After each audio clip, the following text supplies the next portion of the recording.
Little brush এডিটিংয়ের sports প্যানেলে আপনাদেরকে স্বাগতম।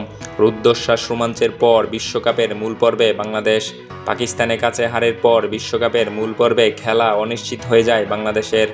যদিও ক্ষীণ সম্ভাবনা ছিল, যদি থাইল্যান্ডের বিপক্ষে ওয়েস্ট ইন্ডিজ নির্দিষ্ট ওভারের মধ্যে জিততে না পারে তাহলে ভাগ্য চমকাবে বাংলাদেশের। শেষ পর্যন্ত সে সমীকরণে চড়ে দ্বিতীয়বারের মতো বিশ্বকাপের মূল পর্বে জায়গা করে নিলেন বাংলাদেশের মেয়েরা।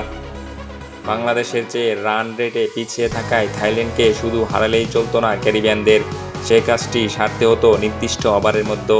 সেক্ষেত্রে থাইল্যান্ডের দেয়া 167 রানের লক্ষ্য 10 ওভারের মধ্যেই ছুঁতে হতো ওয়েস্ট ইন্ডিজের মেয়েদের।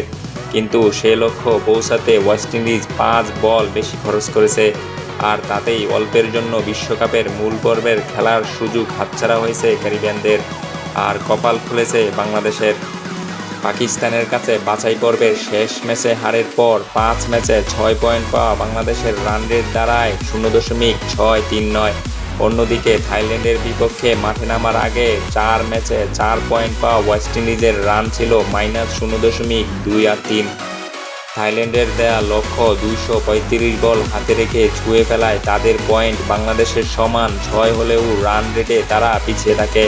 বিশ্বকাপের টিকিট পেতে কম চেষ্টা করেনি ওয়েস্ট ইন্ডিজ।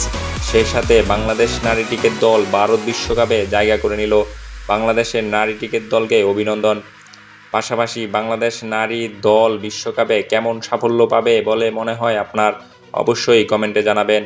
আপনার কমেন্টের আশায় রইলাম।